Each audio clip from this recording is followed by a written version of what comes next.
Class 10, Unit 8, Exercise 8.1, Question number 13. The time taken by 50 students to complete a 100-meter race are given below. Find its standard deviation.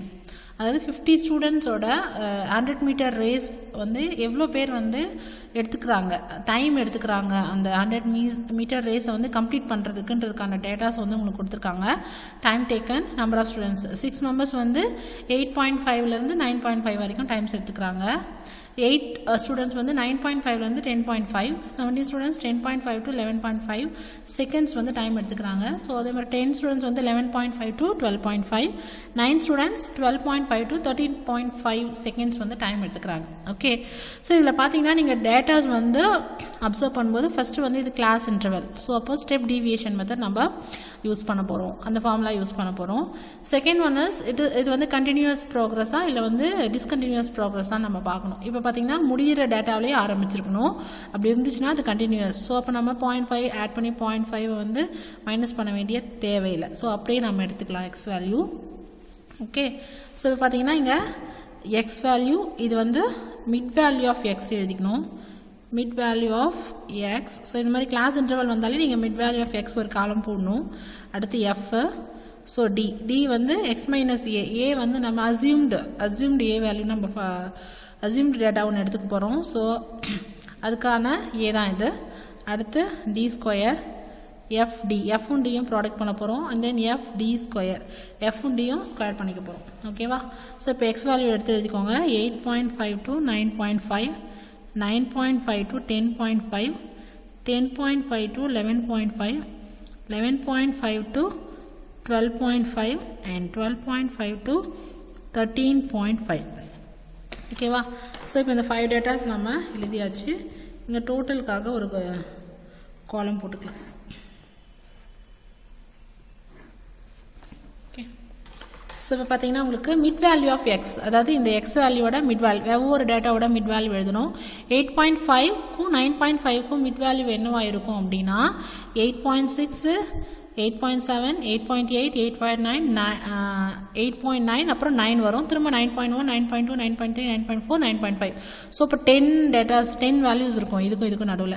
So இப்போ centre value அப்படின்னு பார்த்தீங்கன்னா உங்களுக்கு 9 தான் வரும். So அதனால 9. இங்கே வந்து பார்த்தீங்கன்னா 9.5க்கும் 10.5க்கும் சென்டர் வேல்யூ நடுவில் இருக்கிற வேல்யூ வந்து மிட் வேல்யூ வந்து 10. அதே போல் இதுக்கு மிட் வேல்யூ 11, இதுக்கு மிட் வேல்யூ 12, இதுக்கு மிட் வேல்யூ 13. ஸோ இப்போ நம்ம அசியூம்டு வேல்யூ எழுதிக்கணும். எஃப் ஃப்ரீக்குவன்சிஸ் வந்து இங்கே நம்ம இதுலேருந்து டேட்டாஸ் கிவன் டேட்டாலேருந்து நம்ம எழுத போகிறோம். 6, 8, 17, 10, 9. ஓகேவா? ஸோ இப்போ இங்கே எக்ஸ் வேல்யூலேருந்து அசியூம்டு வேல்யூ ஏதாவது ஒன்று நம்ம எடுத்துக்கலாம். 9, 10, 11, 12, 13 இந்த 5 வேல்யூஸ்லேருந்து எது வேணால் எடுத்துக்கலாம். நான் என்ன பண்ண போகிறேன்னா 10ன்னு எடுக்க போகிறேன். ஓகே, அகெயின் இன்னொரு வேல்யூஸ் நம்ம எழுதிக்கணும். சி கிளாஸ் இன்டர்வல் வந்து எழுதிக்கணும். இங்கே டிவைடட் பை சிக்கு வரும். ஓகேவா? ஸோ சி வேல்யூ பார்த்தீங்கன்னா எவ்வளோ கிளாஸ் இன்டர்வல் இருக்குது எல்லாத்துக்குமே ஈவனாக வந்து 1 தான். ஏன்னா 8.9 to 9.1 வந்து 1 தான் இருக்கும். ஓகேவா? 9.5லேருந்து 8.5 மைனஸ் பண்ணிங்கன்னா 1 கிடைக்கும். அதே போல் 10.5லேருந்து 9.5 மைனஸ் பண்ணிங்கன்னா உங்களுக்கு 1 தான் கிடைக்கும். So class interval is 1. Okay, so இப்போ இந்த ஃபார்முலாவில் நம்ம அப்ளை பண்ணி டி வேல்யூ ஃபைண்ட் அவுட் பண்ண போகிறோம். ஸோ அசியூம்டு வேல்யூ 10 எடுத்திருக்கோம். So 10 minus 9 minus 10 equal to -1, -1 by -1 equal to அதே தான் கிடைக்க போகுது உங்களுக்கு -1. ஓகேவா? இப்போ பார்த்தீங்கன்னா நான் வேணால் ஒன்று மட்டும் உங்களுக்கு எக்ஸாம்பிளுக்கு போடுறேன். டி வேல்யூ ஃபைண்ட் அவுட் பண்ணுறோம். ஃபஸ்ட்டு வந்து 9 எடுக்கிறோம். ஸோ 9 மைனஸ் அசியூம்டு வேல்யூ வந்து 10ன்னு எடுத்திருக்கோம். டிவைடட் பை 1, 9ல் 10 மைனஸ் பண்ணிங்கன்னா -1 by 1, -1 by 1 equal to -1. ஓகேவா? ஸோ அப்போ டி வேல்யூ -1. இதே போல் ஒவ்வொரு டேட்டாவும் நீங்கள் மைனஸ் பண்ணணும். 10 minus 10 equal to 10 minus 10 equal to 0, 0 divided by -1 equal to 0 தான். அடுத்து 11 minus 10 வந்து இப்போ உங்களுக்கு எல்லாமே ப்ளஸ் வேல்யூ வந்துடும். ஏன்னா இது பெரிய நம்பர், 10 வந்து சின்ன number. So 1 divided by 1 equal to 1, 2,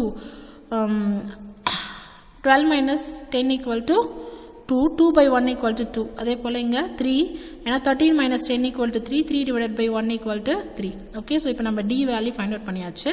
இப்போ அடுத்தது டி ஸ்கொயர். இது அப்படியே ஸ்கொயர் பண்ணிங்கன்னா 1, 0, 1, 4, 3 3s are 9. இப்போது எஃப் அண்ட் டி, எஃப்ஐயும் டியும் ப்ராடக்ட் பண்ணி இங்கே எழுதணும்.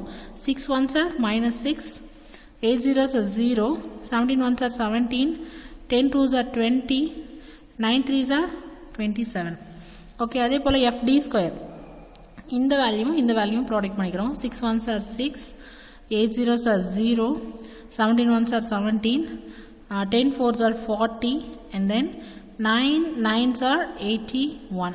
ஓகே, ஸோ இப்போ நமக்கு தேவையானது வந்து ஃபார்முலாவில் இருக்கிறது பார்த்திங்கன்னா rho equal square root of sigma f d square by capital N minus sigma f d by capital N whole square into c. So இதுதான் வந்து நமக்கு ஃபார்முலாவில் இருக்கிறது. நமக்கு தேவையானது கேபிட்டல் என் எப்போ கிடைக்கும் அப்படின்னா எஃப் வேல்யூவை டோட்டல் பண்ணிங்கன்னா உங்களுக்கு கேபிட்டல் வேல்யூ கிடைக்கும், capital n value. Sigma f d square இது ஆட் பண்ணிங்கன்னா சிக்மா எஃப்டி ஸ்கொயர், சிக்மா எஃப்டியோட வேல்யூ இதை ஆட் பண்ணிங்கன்னா நமக்கு கிடைக்கும். ஸோ அப்போ சிக்மா எஃப்டி இங்கே -6 இருக்குது. ஃபஸ்ட்டு ப்ளஸ் வேல்யூ ஆட் பண்ணிக்கோங்க. 7 7 14 14 கேரி 1 64ன்னு வரும். ப்ளஸ் 64 -6 பண்ணிங்கன்னா உங்களுக்கு 58ன்னு கிடைக்கும். ஓகேவா? ஸோ அப்போ இதோட வேல்யூ வந்து 58. இப்போ இதெல்லாமே ஆட் பண்ணிங்கன்னா அதான் sigma f d square. So sigma f d square 6 13 13 + 1 14க்கு 4 கேரி 1 2 6 14 144 கிடைக்குது. Sigma f d square equal to 144. So இப்போ எல்லா வேல்யூஸும் நம்ம ஃபார்முலாவில் அப்ளை பண்ண போகிறோம். ஸ்கொயர் ரூட் ஆஃப் ஓகே இதை ஆட் பண்ணல இல்லையா? ஸோ இதை ஆட் பண்ணிங்கன்னா 14 14 7 ஆட் பண்ணி 21 30 30க்கு 0 கேரி 3 3 + 2 = 5. ஸோ அப்போ கேபிட்டல் என் ஈக்குவல் டு 15 கிடைக்குது. ஓகேவா? ஸோ இப்போ இதை அப்படியே அப்ளை பண்ணிக்கலாம். சிக்மா எஃப்டி ஸ்கொயரோட வேல்யூ 144 டிவைடட் பை கேபிட்டல் என்னோட வேல்யூ 50 மைனஸ் சிக்மா எஃப்டியோட வேல்யூ 58 டிவைடட் பை கேபிட்டல் என்னோட value 50 whole square into class interval 1. Okay, so 1ன்றதால 1 கூட எதை மல்டிப்ளை பண்ணாலும் உங்களுக்கு அதே தான் வரும். ஸோ ஃபஸ்ட்டு உள்ள இருக்கிறத சால்வ் பண்ணலாம். 144/50 மைனஸ் 58 ஸ்கொயர் பண்ணணும், 50யும் ஸ்கொயர் பண்ணணும். ஸோ 58 ஸ்கொயர் பண்ணிங்கன்னா உங்களுக்கு 3364 கிடைக்குது. டிவைடட் பை 50 ஸ்கொயர் பண்ணிங்கன்னா 2500 கிடைக்குது. ஓகேவா? ஸோ இப்போ டினாமினேட்டர் சேமாக இருக்கணுன்றதுக்காக இந்த ஃப்ராக்ஷனை நம்ம 50ஆல் நியூமரேட்டரையும் டினாமினேட்டரையும் மல்டிப்ளை பண்ணுறோம். ஸோ 50ஆல் மல்டிப்ளை பண்ணும்போது உங்களுக்கு டினாமினேட்டர்ஸ் ஈக்குவலாக வந்துடும். ஸோ 2500 எழுதிக்கோங்க. 144 × 50 அதை மல்டிப்ளை பண்ணிங்கன்னா உங்களுக்கு 7200 கிடைக்கும். மைனஸ் இங்கே ஆல்ரெடி 3364 இருக்குது. ஸோ இப்போது இன்ட்டு 1 நீங்கள் விட்டுறக்கூடாது. ஓகே, ஏன்னா சியோட வேல்யூ ஃபார்முலாவில் வருது. இப்போ இது ரெண்டுத்தையும் மைனஸ் பண்ணிங்கன்னா உங்களுக்கு 3836 டிவைடட் பை 2500 வரும் இன்ட்டு 1. ஸோ இதை டிவைட் பண்ணால் நமக்கு என்ன கிடைக்குது அப்படின்னா 1.53. பாயிண்ட்டுக்கு அப்புறம் 2 டெசிமல் போதும். ஸோ இதுக்கு மேலே போனால் நீங்கள் பாயிண்ட்டுக்கு அப்புறம் டெசிமல் பிளேஸ்க்கு அப்புறம் 2 பிளேஸ் கண்டுபிடிச்சா போதும். ஓகேவா? இப்போ இது நீங்கள் ஸ்கொயர் ரூட் எடுக்க போகிறீங்க.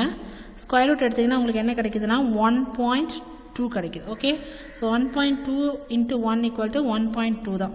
ஸோ இதுதான் வந்து standard deviation. therefore standard deviation is approximately 1.2. Okay students, ரொம்ப ஈஸியான ப்ராப்ளம். 5 டேட்டாஸ் தான் கொடுத்துருக்காங்க. ஸோ ரொம்ப ஈஸியாக சிம்பிளாக நீங்கள் சால்வ் பண்ணலாம். இங்கே வந்து உங்களுக்கு மெயினாக வந்து டிவைடும் ஸ்கொயர் ரூட்டும் தான். அது நிறைய தடவை நீங்கள் ப்ராக்டிஸ் பண்ணுங்கள். நீங்கள் சைடில் வந்து ரஃப் காலம் போட்டு வச்சுக்கோங்க. ஓகேவா? நான் இது எப்படி போடுறதுன்னு ஆல்ரெடி உங்களுக்கு சொல்லியிருக்கேன். இதை டிவைட் பண்ணி டெசிமலுக்கு அப்புறம் 2 பாயிண்ட்டுக்கு அப்புறம் 2 டெசிமல் பிளேஸ் வரைக்கும் கண்டுபிடிச்சா போதும். ஓகேவா? நீங்கள் மாட்டு கண்டுபிடிச்சிட்டே போக வேண்டாம். ஸோ பாயிண்ட்டுக்கு அப்புறம் 2 டெசிமல் பிளேஸ் கண்டுபிடிச்சிட்டு அதை எழுதிக்கோங்க. இதை மறுபடியும் ஸ்கொயர் ரூட் எடுங்க. அதுவும் உங்களுக்கு பாயிண்ட்டுக்கு அப்புறம் 2 டெசிமல் கண்டுபிடிச்சா போதும். ஓகேவா? நான் இங்கே வந்து 1 போதும்னு சொல்லியிருக்காங்க. ஓகே, ஸோ உங்களுக்கு ஈஸியாக வந்து ஆன்சர் கிடச்சிரும். Thank you students.